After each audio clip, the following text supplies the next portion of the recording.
All right, all right, all right. Hey, thank you for your patience. Welcome back to the plenum. Now we're in the extra time, and we're having two more presentations. And of course, this is maybe one of the milestones, the biggest history milestones we have in DE-CIX today now coming up.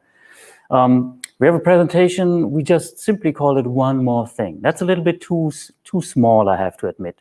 It's the only thing, the one thing we have. And we have Sanz with us. He's the head of global software development in DE-CIX.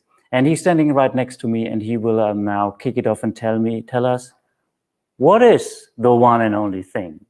The stage is yours. Thank you, Andreas. Thank you very much. Latency is the new currency. We've heard that. At the beginning, it was edit, and we've heard latency, latency, latency. And as a matter of fact, we spend lots of times of our lives waiting for something. If you can put the slides. So waiting, I've read somewhere that an average citizen waits like 6 months of their lives. They're waiting for 6 months for something. I mean, you can add up, I don't know, the red lights, the traffic. You can queues in the supermarket. You can call center, you're waiting, you're hearing some music, appointment, waiting for a friend, and maybe even waiting for a web page to load. 6 months. So that sounds, to me, it's a very impressive figure.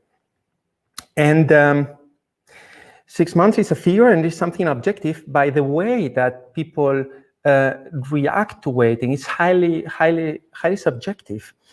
So in his book, When Cultures Collide, from Richard Lewis. Richard Lewis is a British linguist. He speaks 10 languages, has been all over the world and to many different places. He's been to try to analyze cultures, and he's built up a model in which he tries to model how people perceive time and waiting. So bear with me for a second. So in his model, there are the 3 kinds of cultures. The one is the linear active. So we see this triangle, and in the lower corner, we see the linear active. And linear active people or linear active cultures are monochronic. Monochronic means they are used to do one thing at a time. They like it this way. They prioritize efficiency, and thus, when they are done with one thing, start with the next one, and thus this is very important for them. Appointments and sticking to appointments and dates is very important for them. On the other corner of the triangle, we have the so-called multi-active. And multi-active cultures are used to do more than one thing at a time, and so they get their fulfillment from the present, okay, from the interaction with a partner and being with somebody and talking to somebody. It's much more important than the appointment that is coming afterwards. So we don't really have to start looking at the watch every time. And then we have the third corner, and this is the reactive culture, so-called, that prioritize differently, and they prioritize a lot what the speaksperson, what the person they are talking to, they react to them. So this is the reason why they call it reactive. And with this model, he tries to explain different phenomena. For instance, when there is a deadline, okay, and there are Spanish eyes looking at the deadline and German eyes looking at the deadline. So German eyes would say, okay, this is a deadline, it's the most important thing, it's exactly in the middle, and this is something we have to stick to. And this is the only reality available for them. But the Spanish eyes see or believe to see that there is a second reality that is much more important, and this is we have a standing relationship with each other. We are making progress. What's the importance of June the 9th, for instance? So why don't we just enjoy that we're working together? And well, this is an explanation of Lewis, and it also explains a bit the usual mismatch in the schedule of a Spanish office, when you think you start at 9, but actually they start at 9:30, and all appointments get delayed, and at the end you have to cancel the last one of the day. But this point in time, you are probably asking yourself, what the heck is this guy telling me? Why is this explaining this to us? And well, I'm explaining this to you because, first of all, as the armchair psychologist I am, I thought it was interesting sharing with you.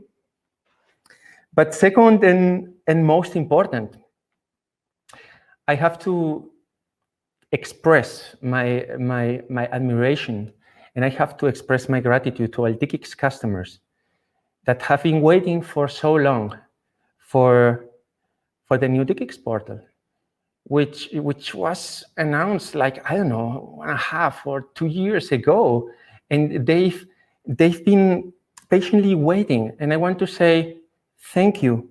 You really deserve our gratitude, especially if customers are of the linear active or of the reactive kind of personality. So you really deserve the best, okay? You really deserve the best we can present you. And actually, I think we have to make up with you. I think we have to give you payback for all the time you've been waiting for. We want to give you this time back to you. And this is the reason when we are now introducing the new portal. This is the self-service portal. So when you log into the self-service portal and you take a look at the dashboard, then the first thing you do is, like silly, okay? So you just have lots of things to see and you can enjoy at a glance. You have all your accesses there. You have your services, Globe peers, Globe peer remotes, your direct cloud services. And then you see how they are distributed and mapped to accesses. And maybe you have a lot of those. So you have the possibility to filter them. You can filter them by location, state, ASN, bandwidth, whatever. So once you have enough of taking a look at this and seeing, then you can move ahead. And this is the sitemap. And let me draw your attention to the possibility of ordering something. Ordering something with a wizard, okay? That guides you through the process of ordering in this case, a peering service, allows you to select the access, different parameters, everything which is needed. So it will ask you what you need. It shows you, you see it there, shows you the price in real time of what you're ordering. And then you click next. And then you're about to issue a binding order. This is going to work. When you click on that, then you're ordering something, but you're not only ordering it, legally binding, but this is being provisioned in real time and deployed to our infrastructure connectivity platform. So you'll click on it and it'll be out there. Isn't that great? And then once it's there, so you can take a look at it, you've created it, and you can edit, okay? Make any modifications. I don't know. You say, I want to change cap. I want to do an upgrade, okay? So you took that slide and say, I want a full 500, I don't know, 1G, 10G, everything. I wanted everything. And then it gets upgraded in real time. And you get the visual feedback that it's working. Or maybe you say, I want to change the MAC address of this peering service. I want to change it. It's over with writing emails or filling up forms and then to customer service, waiting for confirmation 24 hours at least in advance, and so on and so forth. So you do it, you add a MAC. You can even just add a MAC and remove the other one at the same time. So like in one transaction, and it will be like that. Be careful with that, okay? But it works, okay? You can do it. And this was about peering services. Now, let me now highlight the infancy, maybe at this point in time, ordering direct cloud, like establishing a virtual circuit from your access to the on-ramp location of your choice, high bandwidth, low latency, exactly to the place you have all your computing power in the cloud. Well, you can do it. So you have a wizard for that. And actually, I was planning to do a demo, and Thomas said maybe there's going to be a demo, and I didn't have the time to do the demo. As a matter of fact, we demoed this at the last customer roundtable. So it works. Everybody has seen it. What we didn't show back at the customer roundtable was the new cloud provider. So we have extended our offer of direct cloud with Google Cloud now. So we have 4 cloud providers so far. And yeah, go there and try it. And you know what? Once it's there, you just really confirm it. It's working, and it's establishing this virtual circuit in real time to the cloud provider. But it's not just the products, okay? It's not just the products that we are offering here with the self-service portal. It's the top-notch customer service that you get when you're a customer of DE-CIX. So we are building a knowledge base, okay? This is what we're doing at the moment. It's in the works. And you'll see articles there featuring from evergreens like, I don't know, how to set up peering DB, to more hot topics, like we're doing some renumbering in some place. So you're going to find all that information in there. Those articles are being written, are being kept up to date by our customer service. Wow. And now, let me draw your attention to this bottom right corner with this small but powerful symbol. And once you click on it, then something wonderful unveils.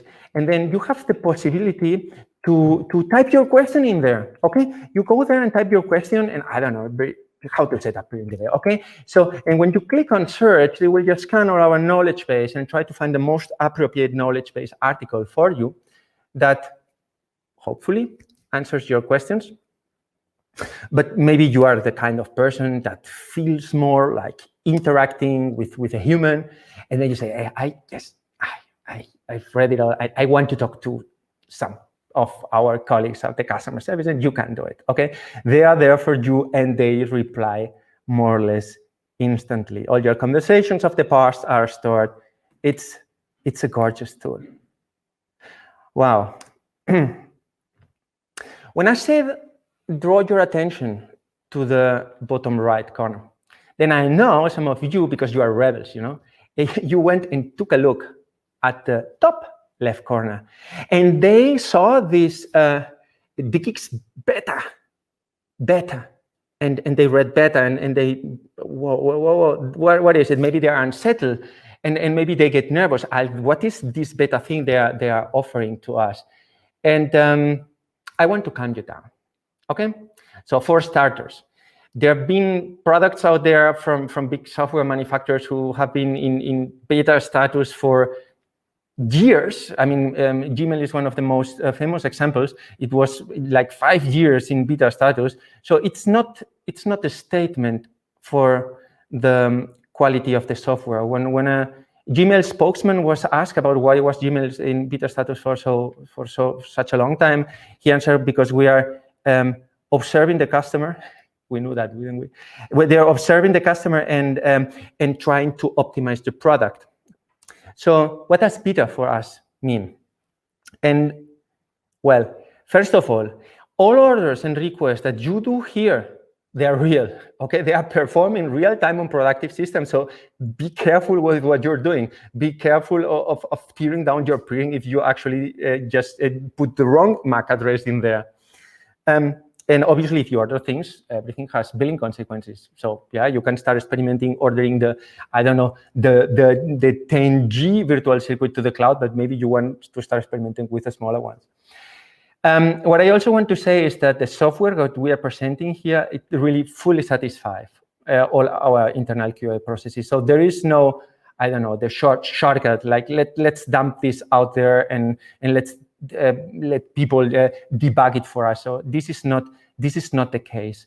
The meaning of beta is very similar to the Gmail case. So the features we're offering have a what we call explorative character. Okay, so we just we are trying to find out how people are using the portal themselves, and we could change the aspect of behavior. As a matter of fact, we're redesigning the portal at the moment, so probably we'll change behavior.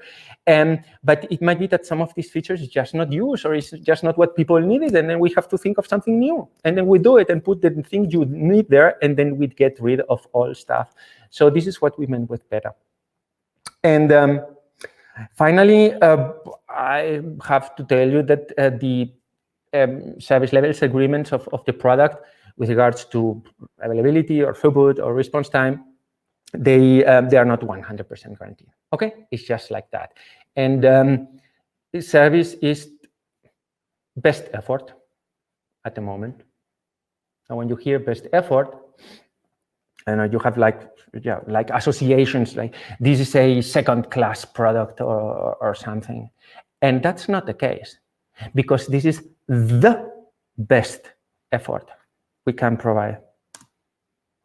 And you are working at the beta portal, we are collecting all the logs of the software, and we are centralizing it at a central place. And oh my dear, this is just like 50,000 entries for the last 15 minutes. So they're pretty chatty, our applications, I have to admit that. So there is no person sitting here and reading all that stuff. You just cannot do that. And thus we have dashboards and we have scanners that go through these logs and look for patterns, errors, irregular patterns, and they notify us, so that we know first when something went wrong.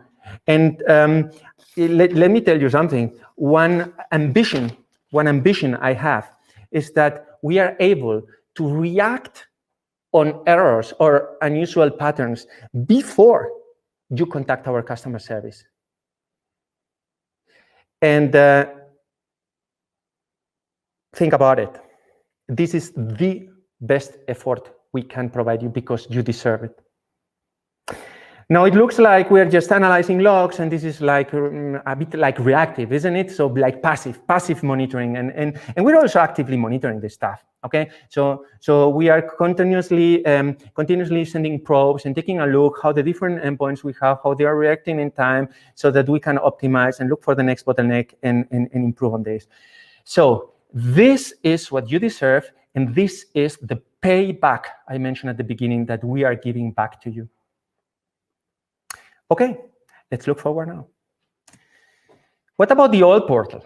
Okay, the old portal, we call it the legacy portal, is still there. Okay, and it's gonna be there. I don't know. We're monitoring usage as well. We'll try to convince customers to migrate to the new portal. And I don't know, to give you a rule of thumb, I mean, till the end of the year, for sure, the old portal is going to be till the end of the year. And so this is the outlook, what I'm giving you now. We'll monitor the usage of the legacy portal. What else are we doing? We're also finalizing the new design, because if you took a look at the dashboard, it has a slightly different design that the wizards have. So we're finalizing it. More self-service on existing products, even more products to come. I mean, if you were paying attention to Thomas King's presentation, he already teased the new products that are coming, and obviously we want to put this in the self-service version. And if you took a look at the dashboard, there were also some spoilers in there what the next products are that we are going to offer. Reports and statistics for you, how things are used and how you can improve. And obviously your feedback here. Okay, so you go there, you take a look at it, and you give us your feedback. And I always have to add this: if you need a deeper integration into your systems, into your workflows and processes, use the DE-CIX API. And by the way, don't miss the next presentation, because the next presentation, the one from Guillaume, he will show you what he's done by integrating software via DE-CIX API. So that is the outlook. And at this point in time, I want to say thanks. I want to say thanks to all the customers that participated in the private beta. And this was a close circle of customers, and they catch lots of issues. They gave us lots of feedbacks. I want also to thank the management of the company for making this possible. I want to thank our colleagues of infrastructure, of customer service, sales, marketing, everybody. And finally, I also want to thank the developers who built this, because I didn't that myself. It was a great team of developers. And with that, I'm coming to an end. Oh, yes. One more thing. This is the self-service portal, because waiting has come to an end. That's the address. Go there, log in. Log in now. Oh, no, wait to see the next presentation of Guillaume, and then you can go and log in. You can use your old credentials, the ones of the legacy portal. If you forgot your username, you click on forgot your username. If you forgot your password, you click on forgot your password. If you forgot your username and your password, you contact our customer service. Thank you very much and enjoy. Thank you. Hey, that was a great presentation. And the ending, it was, hey, I never hear someone speaking so fast, so nicely English. It was perfect. Right on, well, 1 minute over, but it's good. But I'm an old school soccer player, so overtime is fine for me. So 1 minute only, normally it's like 5 minutes. But thank you, Marcos. It was enlightening, it was perfect. You might get a feeling why things take time, but they are properly built in DE-CIX. This is what we are aiming for and what we're trying to build. And I was never so excited about the beta phase, I have to admit. And thanks for explaining this. I'm a heavy Google user, so my pleasure.